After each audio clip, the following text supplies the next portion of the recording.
El doctor Raúl Santos es abogado especialista en Derecho Laboral con destacada trayectoria profesional e institucional en Río Negro, Neuquén. Se desempeñó en el ejercicio profesional y en el ámbito administrativo y participó activamente en procesos institucionales vinculados a la organización judicial y profesional de la Cobaya de Río Negro y de la Cuarta Circunscripción Judicial. Integra la Cámara Laboral de Cipolletti desde 1995, con amplia experiencia en Derecho Laboral, Procedimiento Judicial, Formación Profesional y Actualización Jurídica Regional. Me pide que les diga que desde hace 31 años que condena a los justiciables. Yo voy a discrepar, en ese sentido voy a decir que tenemos el privilegio de tenerlo como juez. Va a presentar el tema de aspectos actuales del trabajo horario y del contrato de temporada a partir de la ley 27.802.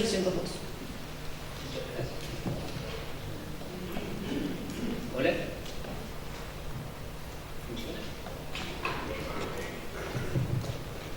Buenas tardes a todos. Agradecido nuevamente al Departamento Académico del Colegio de Abogados del Oeste de permitirnos participar en estas jornadas e invitar al debate de lo que implican estas nuevas normas que se han sucedido en los últimos años. Ley 27.802, denominada Ley de Modernización Laboral. Cuando venía por aquí, pensaba, ¿por qué el legislador titula con estos nombres rimbombantes las leyes laborales? Ley Nacional de Empleo. El ciudadano, ¿qué pensó acá por el 91? Hace ya 35 años. Bueno, sí.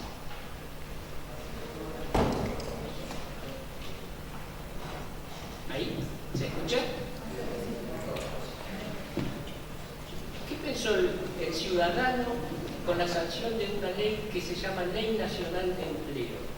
Bueno, se soluciona el empleo, todos van a tener empleo, todos van a estar registrados.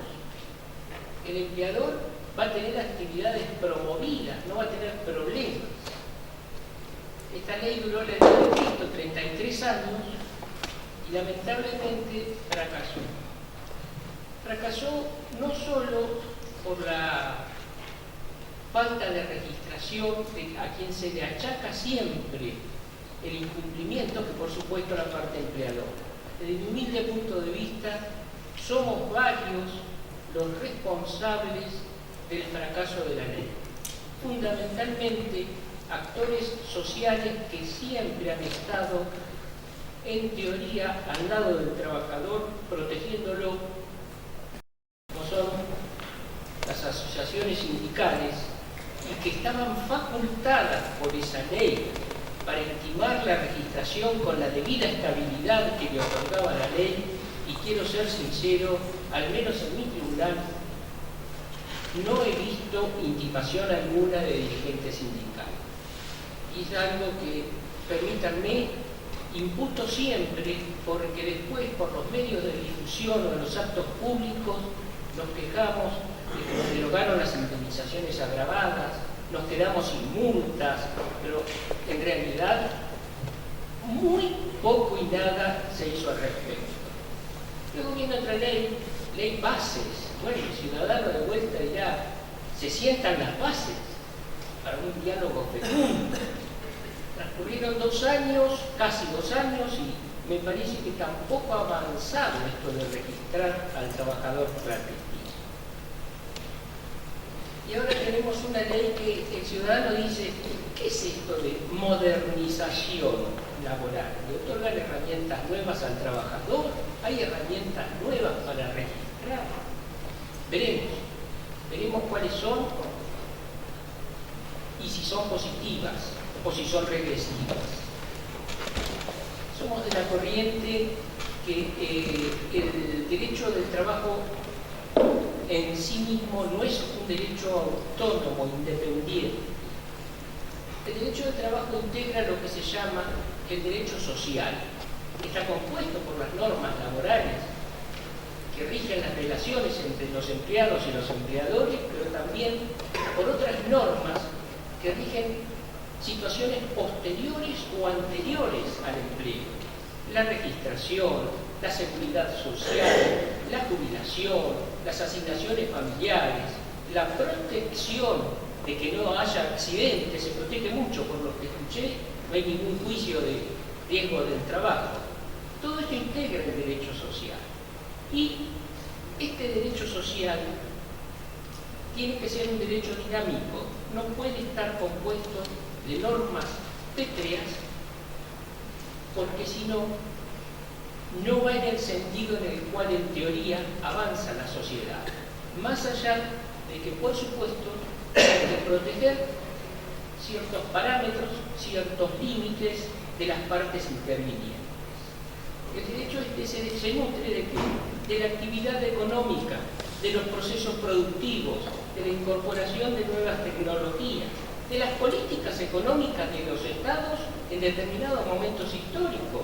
Si se abre la importación, sucede con determinadas industrias algún crack y con otras progresan más. Lo vemos en la zona, si se abre una apertura para una actividad energética va a progresar, etc. Ergo, dentro de un parámetro en el cual no se basasen los derechos, el derecho del trabajo tiene que ser un derecho dinámico, basado en ¿qué? En el diálogo y en el respeto social. Y ahora sí vamos al trabajador agrícola, al trabajador rural. Es aquel, el peón rural, que es una persona empleada para labores en zonas rurales a cambio de una remuneración. Es la definición de trabajador de la Ley de Contrato de Trabajo.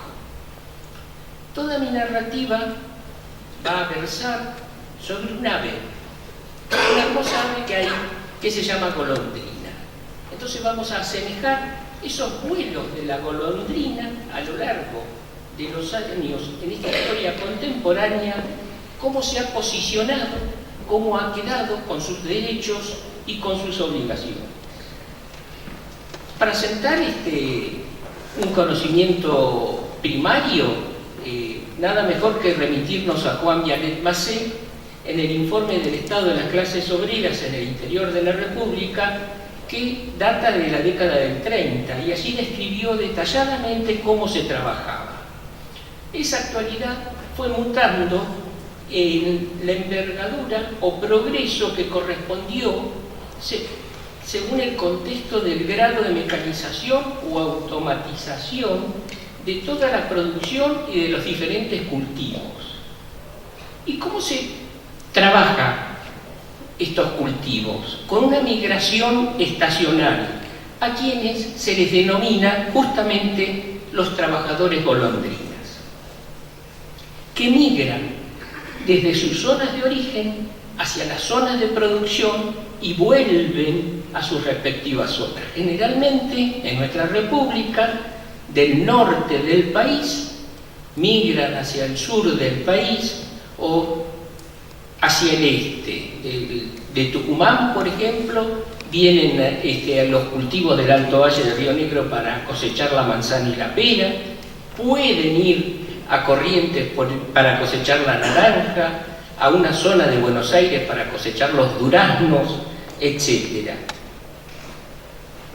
Veamos someramente y muy rápidamente cuáles fueron los últimos cuerpos legales que tuvo el trabajador agrícola y qué es lo que vamos a subrayar de ellos. Primeramente, en la década del 40, en el año 44, se dicta el Estatuto del Peón de Campo. Decreto Ley 28.169. ¿Qué regulaba este estatuto? Este estatuto regulaba a los trabajadores agrícolas permanentes, peones, capataces, encargados, cocineros, etc. ¿A quién excluía? Y excluía a los trabajadores de cosecha, a los trabajadores transitorios. ¿Qué caracterizaba? ¿Qué garantía tuvo ahí el estatuto? Le dio el Estatuto del Peón de Campo al trabajador rural. Al año, a los 12 meses de trabajar, el permanente, ¿qué adquiría? Adquiría estabilidad. Ergo, estábamos en un periodo de prueba implícito de un año. ¿Y qué se le abonaba en caso de despido? Lo que se llamaba en esa época incorporado previamente al Código de Comercio, Ley 1934, artículos 154 a 160, lo que se llamaba la indemnización simple. ¿En qué consistía la indemnización simple? En media remuneración por cada año de servicio. ¿Y por qué media remuneración si ahora es el cálculo, el módulo es una remuneración? Bueno, esto tiene una explicación. En esa época, el gobierno de turno quería generalizar el pago del aguinaldo para todos los trabajadores, no solo los agrícolas, trabajadores de comercio, trabajadores de industria, etc. El diario de mayor circulación de la época no existe más, pero conserva un edificio precioso que se los recomiendo, a principio de Avenida de Mayo. El diario La Prensa hizo una campaña atroz en contra de generalizar el pago del aguinaldo. Entonces el gobierno, ¿qué hizo? Lo que se hace últimamente, duplicó el pago de la indemnización por despido a un salario. A partir de allí, transitoriamente, se fue prorrogando y después vamos a ver que quedó firme. Luego, en el año 47, se dicta la ley 13.020. Perdón, ¿qué vamos a recordar de la primera ley? Esto de que al año, 12 meses, se adquiere la estabilidad. Ley 13.020, en el año 47. Es la primera norma que se dicta para los trabajadores braceros. ¿Quiénes eran los trabajadores braceros? Los trabajadores de cosecha. Dos características de esta ley, muy sintética. El jornal del trabajador debía incluir el aguinaldo. Esto duró relativamente hasta hace muy poco. Y la segunda característica de esta ley, aditamento de esta ley, es que crea un órgano tripartito, trabajadores, empleadores y el Estado, que se llamó Comisión Nacional de Trabajo Rural. Fue un hito muy importante. ¿Por qué?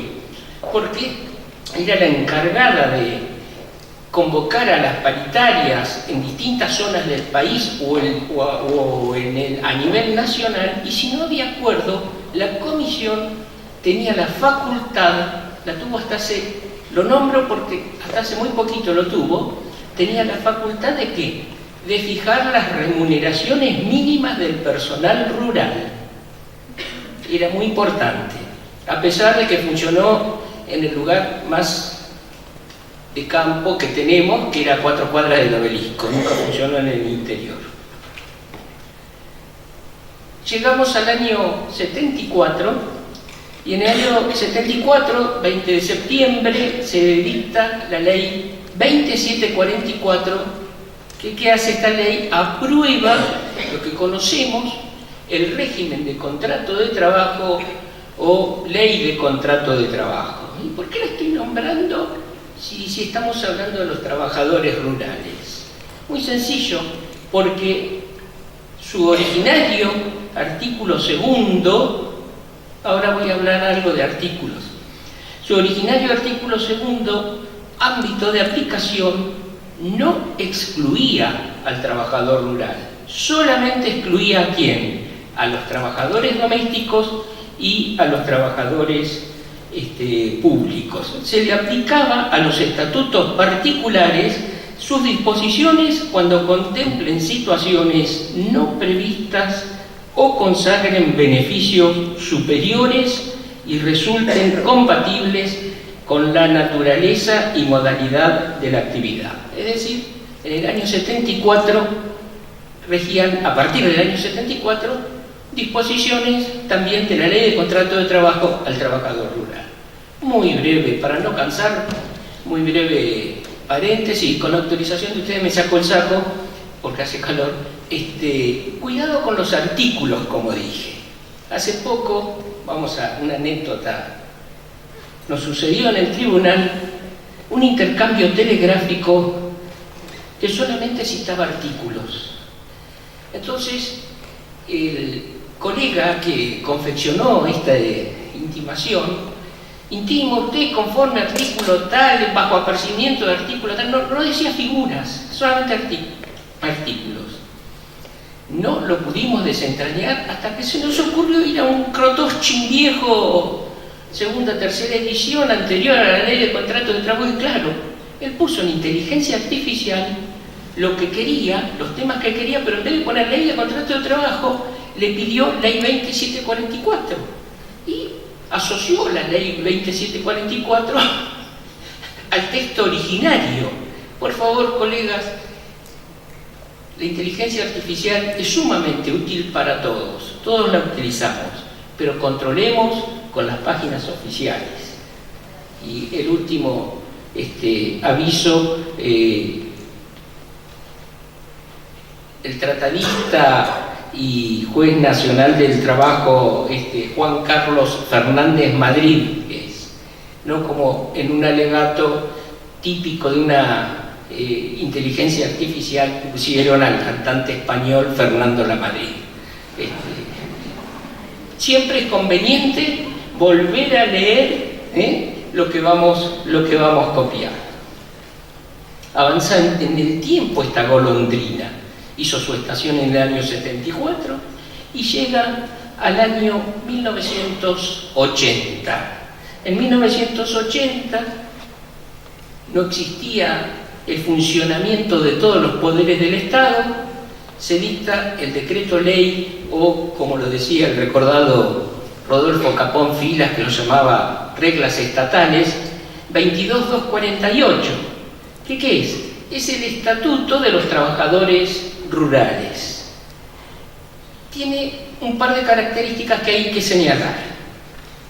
Primero, la 22248 en un artículo expreso excluye, modifica el artículo 2 de la Ley de Contrato de Trabajo y excluye de la aplicación del régimen de contrato de trabajo a los trabajadores rurales. Y segundo, establece dos modalidades de trabajo: el trabajador permanente y el trabajador no permanente. Al trabajador permanente dice que a partir de los 90 días gozará de estabilidad, similar a la ley de contrato de trabajo. Reducimos de ese periodo de prueba implícito de 12 meses del año 44, aquí se reduce a 90 días.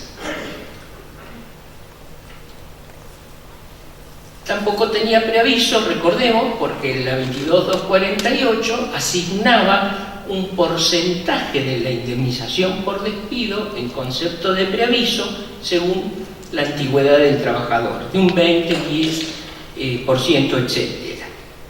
Y el trabajador no permanente seguía percibiendo solamente su salario, su jornal con aguinaldo, y ahora tenía vacaciones. Pero las vacaciones no era un cómputo de días según el tiempo trabajado, sino que era un porcentaje, 5%, de las remuneraciones que hubiere devengado.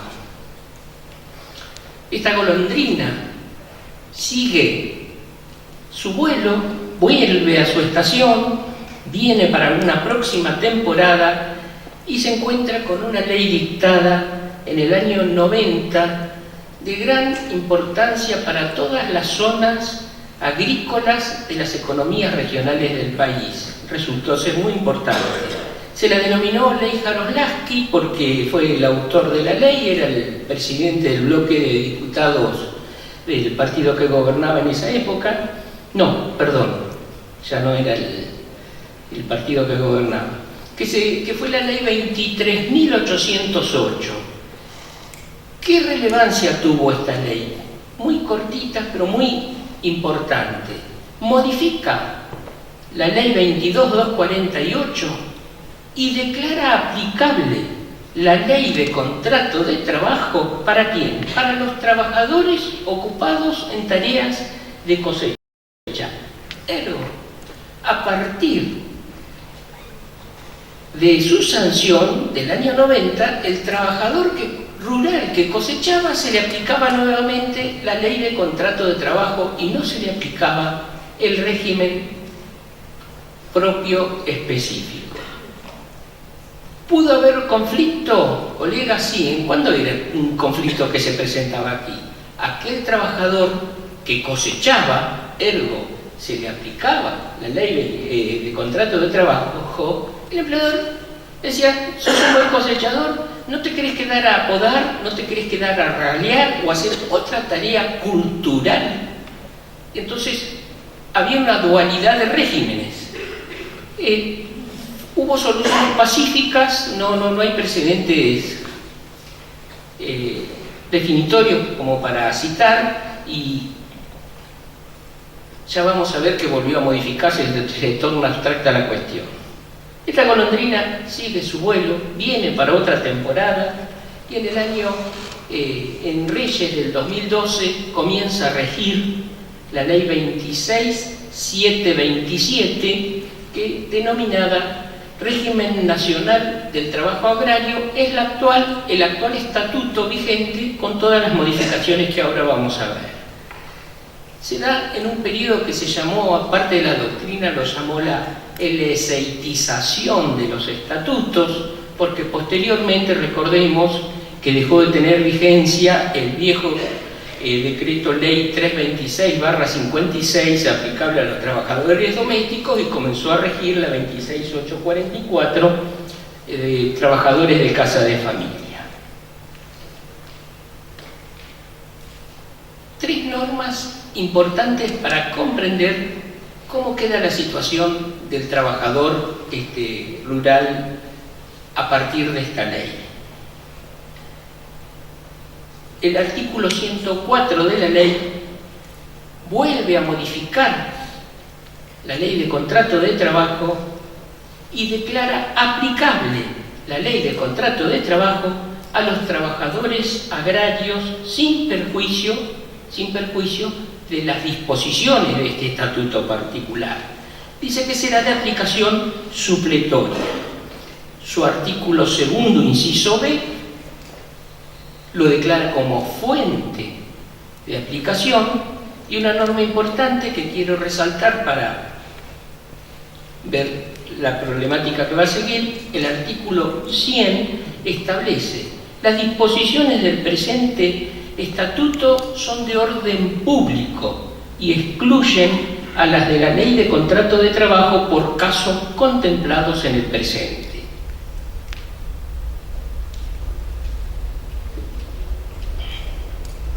Nos queda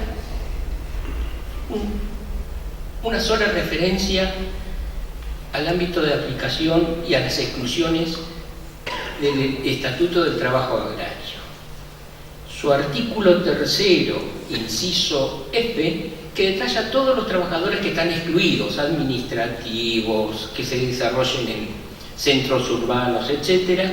El inciso F expresamente excluye la aplicación del Estatuto del Trabajo Agrario al trabajador ocupado en tareas de cosecha, el que se regirá por la ley de contrato de trabajo, sus modificatorias y complementarias.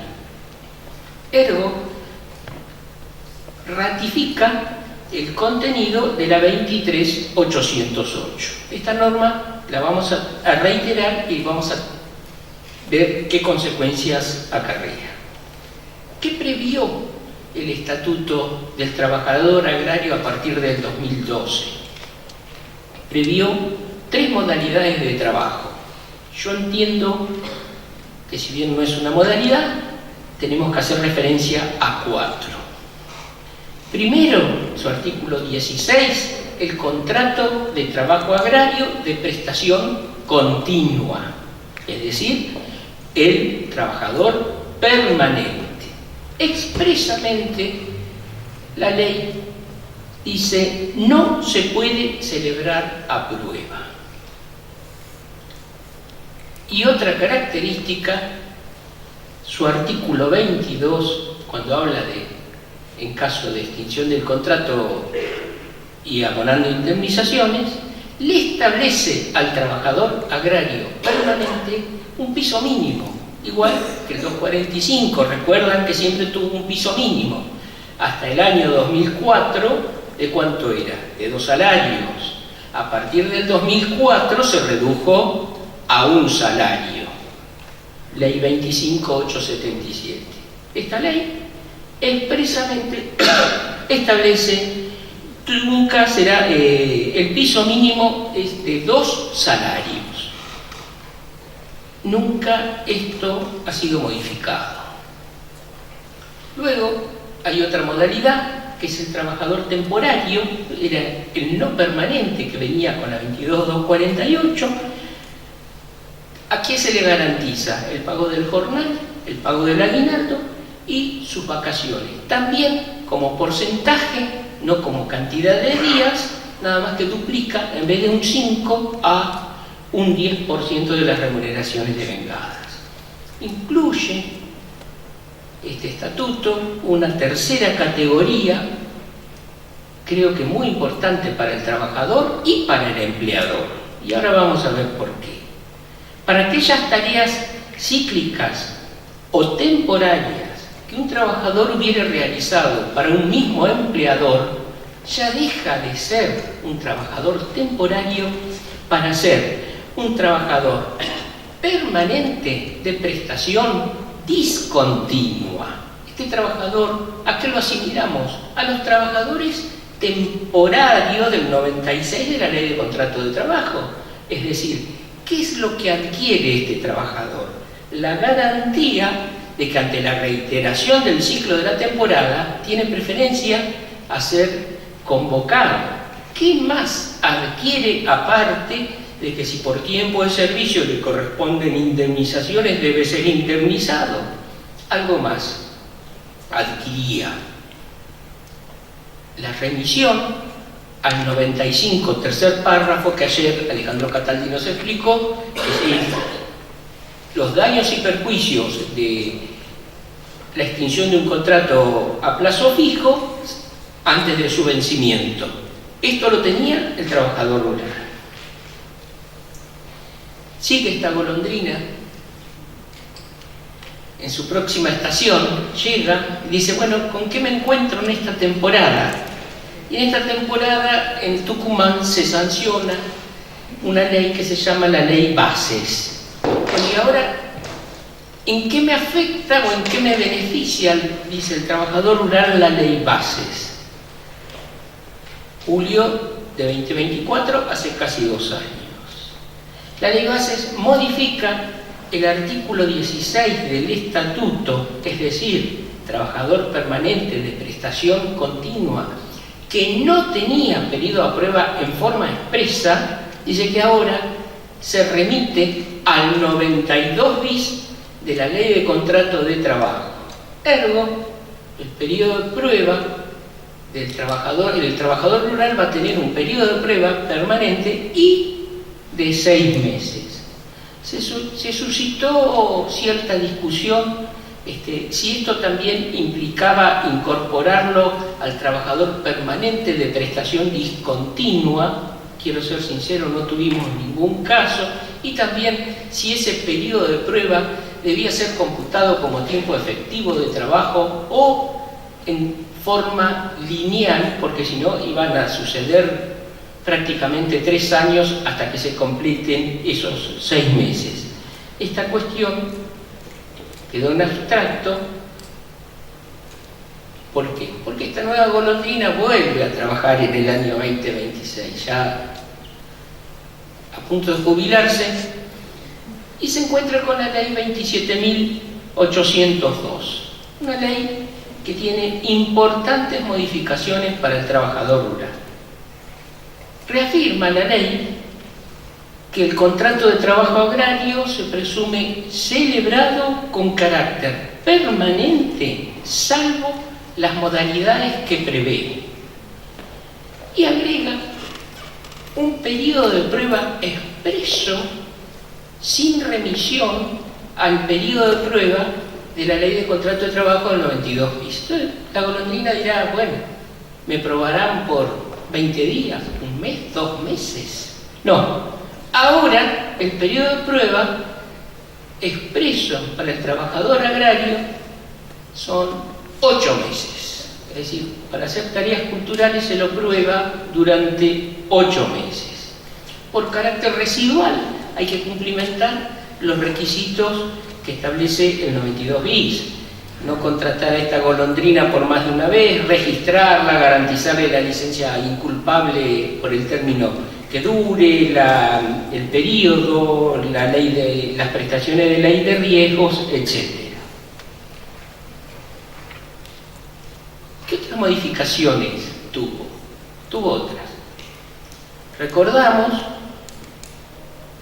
que cuando se sanciona la ley bases y se incorpora la generalización del periodo de prueba, el legislador omite, como lo dijo ayer Alejandro, que quedó vigente el inciso B del artículo 231, que preveía un plazo de preaviso durante el periodo de prueba de 15 días.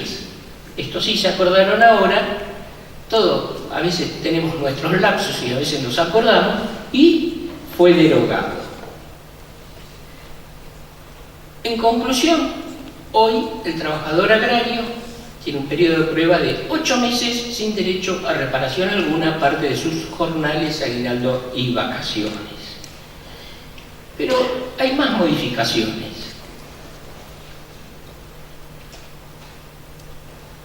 El artículo 16 de la ley 26727 dice que el contrato se entiende celebrado con carácter permanente y de prestación continua, salvo en los casos que la ley prevé. Se agregó: su extinción se regirá por lo dispuesto por el título 12 de la ley de contrato de trabajo. El título 12 son la extinción del contrato y la reparación, ¿sí?, del contrato. Por eso les pido que recordemos que quedó vigente el artículo 100 de la ley 26727, que declara de aplicación, declara de orden público sus disposiciones, y que quedó vigente el piso mínimo indemnizatorio de 2 salarios. Creo que en algún momento esto va a ser motivo de conflicto y va a haber que interpretarlo. Es la única modificación, no, hay más modificaciones. Se modifica el contrato de trabajo temporario. ¿Por qué? Porque se le agrega un párrafo fundamental, como cuando nos autorizaban a escribir en negrita y subrayado, que ahora no se puede más, recuérdenlo, colegas: la celebración de sucesivos contratos de trabajo temporarios con el mismo empleador para atender necesidades cíclicas o estacionales descritas en el presente artículo, cualquiera sea el número de contrataciones, hasta ahí venimos bien, no modifica la naturaleza temporaria del vínculo. ¿Qué significa esto? Es la lápida, es el aviso necrológico para una modalidad que sirvió mucho, al menos en la zona, tanto para el trabajador como para el empleador, que sabía a quién debía convocar y con quién debía trabajar, que es que desaparece el trabajador permanente de prestación discontinua. Es derogado por el artículo 206 de la ley 27802. Aquí, colegas, va a haber otro conflicto, que es: ¿qué pasa con aquellos trabajadores que volvían, que ya estaban siendo permanentes y de prestación discontinua? ¿Tienen derecho o directamente ahora desaparecieron? Como empleador yo puedo elegir a cualquier permanente que va a ser un eventual, porque no tengo necesidad de reincorporarlo, o tengo que respetar ese orden de antigüedades. Eso será materia de un conflicto. Y también recordamos que la ley 27802 deroga la indemnización por daños y perjuicios al trabajador temporario. Ergo, estos trabajadores también pierden esa indemnización. Si hasta aquí estamos relativamente confundidos, más lo vamos a estar cuando recordemos que continúa vigente, como expresara, el inciso F del artículo 3 de la 26.727, que excluye de su aplicación al trabajador de cosecha. En consecuencia, el trabajador de cosecha tendrá los derechos de los trabajadores temporarios de ser convocado por orden de antigüedad, por tiempo efectivo de servicio, conforme al artículo 18, etc. ¿Y dónde vendrá el conflicto? En que la ley nos confunde lo que es un trabajador de cosecha y lo que es un trabajador temporario. Me parece que allí está el meollo de esta cuestión. Y ha quedado asimilado a la eventualidad la realización de tareas culturales que no sean de cosecha. Juego de palabras, pero las tareas de cosecha sí gozan de esta garantía y sí acumulan antigüedad y sí tienen los derechos a la estabilidad. Al quitarse esta indemnización por daños y perjuicios, el legislador omitió ver cuál era su naturaleza jurídica. Comenzado un certamen de fútbol, el jugador que es desvinculado de un club o el técnico en el medio del campeonato no consigue trabajo en otro club. El artista lo mismo, y al trabajador rural o al trabajador temporario le pasa exactamente lo mismo, con el aditamento que migró, tuvo que alquilar una pieza, tuvo que adquirir pasajes, etc. Esta era la naturaleza de protegerlo con los daños y perjuicios si se le privaba de realizar la temporada, con los requisitos jurisprudenciales que se fueron estableciendo en cada región. Nunca hubo conflicto respecto de esto, se veía muy poco, pero era una garantía que tenía el trabajador. Si el legislador hubiera querido que el empleador le resulte menos oneroso este tipo de contrataciones, tendría que haber ido por el sistema de la convocatoria del trabajador temporario, que sí le resulta y muy oneroso. Continúa vigente con la reforma de la ley 2403, año 91, la obligación de convocar al personal temporario por medios públicos idóneos, ergo avisos en el diario.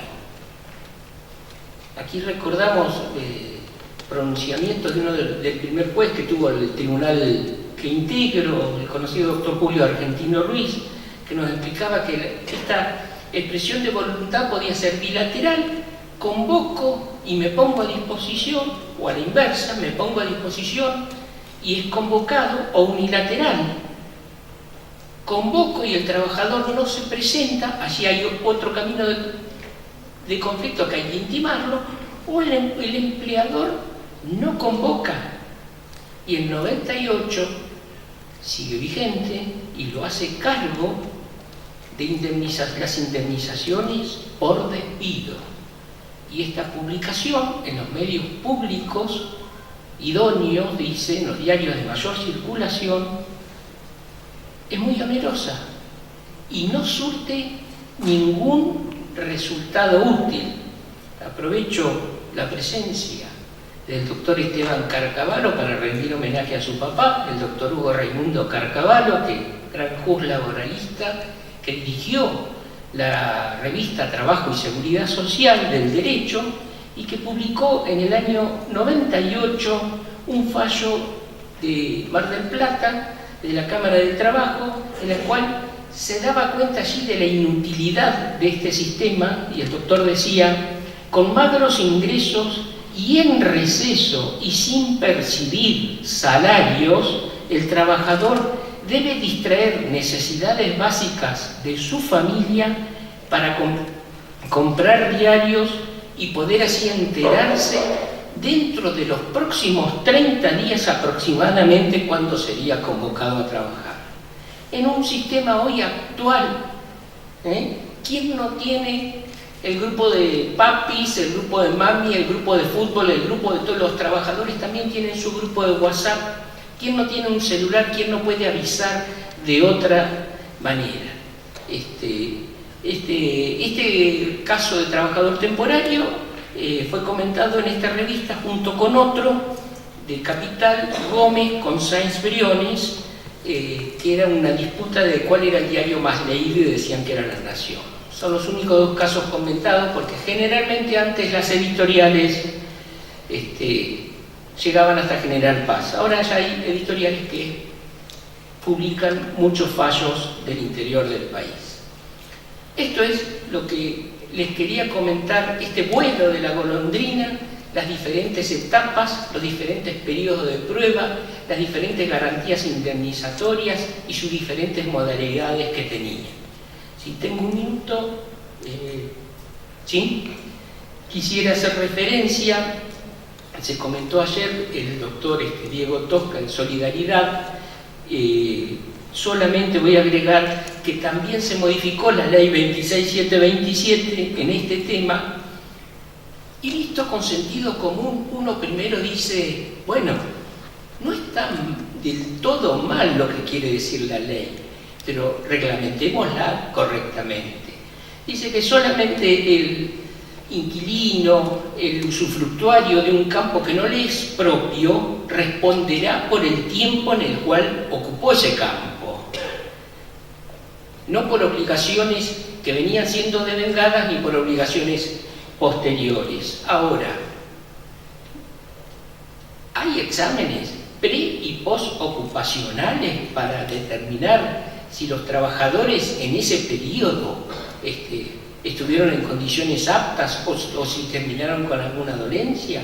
Esa registración se certificó, se avaló por la autoridad administrativa, es decir, por ese hospital público al cual el trabajador acude cuando tiene algún tipo de conflicto, que son las secretarías de trabajo, las delegaciones de trabajo, etc. Confía más en ese tipo de autoridades, lo digo por experiencia, que quizá en buscar una respuesta profesional. Es una persona a veces algo cerrada, que hay que saberla escuchar fundamentalmente. Bueno, con la última ley se modifica la Comisión de Trabajo Agrario, ¿y qué se le quita? Se le quita la facultad de fijar, en caso de falta de acuerdo, las remuneraciones mínimas. Leíamos en los periódicos de esta semana que se homologó, fue la primera homologación que hubo bajo la vigencia de esta ley, de la paritaria de trabajadores rurales. 1.093.000 pesos es el salario mínimo garantizado, y el trámite administrativo duró 47 días en hacer dictar una homologación. La ley 27802 incorpora los artículos de aplicación expresa, 276, que se habló ayer en la provincia de Río Negro, recordemos el caso Otero, pero citó el doctor Acarian, 277 y 278.9. ¿Qué conclusiones tenemos? Bajo este ropaje de modernidad laboral, se rediseña todo un régimen del trabajo agrario en el cual la solidaridad queda con menos eslabones.